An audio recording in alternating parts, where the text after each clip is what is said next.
L'ancien joueur de l'équipe de France, Eric Abidal, risque la prison. Bonjour et bienvenue à tous sur Afrique Sport pour la matinale de ce mardi 16 novembre 2021 que nous débutons au Kenya. Le président de la fédération kenyane, Neka Wanda, a été entendu par le tribunal ce lundi pour des affaires de corruption. Placé en détention provisoire, il est accusé d'avoir transféré 8,5 millions de shillings kenyans, environ 66 000 € appartenant à la fédération, sur son propre compte en banque sans aucune justification écrite. Les procureurs ont demandé le placement en détention de l'homme de 42 ans pour 14 jours, le temps de finir leur enquête. Mais un magistrat a ordonné la libération sous caution du dirigeant qui avait passé le week-end en garde à vue en attendant une nouvelle audition mercredi. Parlons des éliminatoires au Mondial 2022, de matchs sans enjeu comptant pour la 6e et dernière journée des éliminatoires de la Coupe du Monde 2022 était au programme, opposant 4 sélections déjà hors course. Dans le groupe A, le Niger n'a fait qu'une bouchée de Djibouti, 7-2. Le menant a pu compter sur un triplé de son attaquant vedette Victorien Adebayor. Dans la poule I, enfin, la Guinée-Bissau et le Soudan ont terminé par un nul triste, 0 but partout à Marrakech au Maroc. Le Soudan finit ainsi dernier avec 3 points au compteur. Les Durtus provisoirement deuxième avec 6 unités. Mardi, le Maroc, déjà qualifié pour les barrages, affrontera la Guinée pour le dernier match de la poule en visant le sans faute. Un passage en Algérie malgré un parcours presque parfait. L'Algérie se retrouve en ballottage favorable, mais sa qualification pour le 3e tour reste encore loin d'être à seulement 2 points de l'Algérie au classement du groupe.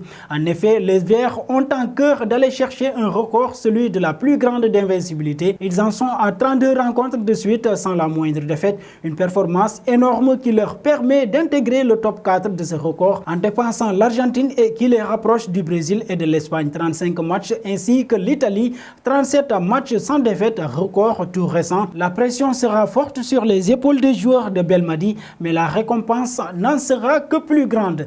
Filons en France, l'enquête se poursuit dans le cadre de l'affaire Amraoui Diallo, joueuse du PSG, et Eric Abidal vient d'être cité dans ce dossier. Si l'hypothèse d'une agression liée à une rivalité sportive avec sa coéquipière Aminata Diallo a été depuis abandonnée, celle d'une vengeance liée aux relations entre Keira Amraoui et Eric Abidal se dessine. Le média français explique que les enquêteurs auraient établi que la puce du téléphone de la joueuse de 31 ans était au nom de l'ancien secrétaire technique du club espagnol, confirmant que des liens entre l'internationale française et le consultant de Canal+. Il sera entendu prochainement, a confirmé Marie-Vonne Caillebotte, la procureure de la République de Versailles.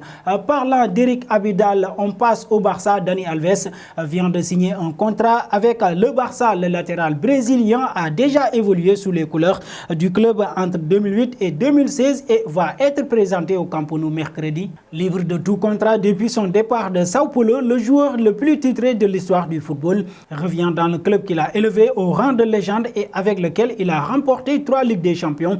Dani Alves sera présenté mercredi au Camp Nou selon les informations de Fabrizio Romano, mais est d'ores et déjà présent aux séances d'entraînement.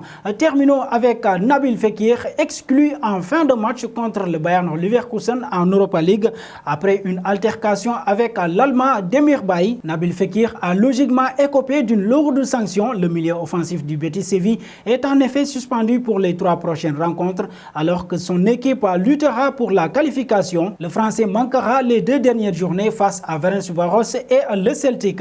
Et nous arrivons au terme de cette matinale que nous bouclons avec la question du jour. En quelle date Dani Alves a fait sa 100e apparition sous le maillot blaugrana? Vos réponses seront attendues en commentaire. Merci et très bonne journée à tous.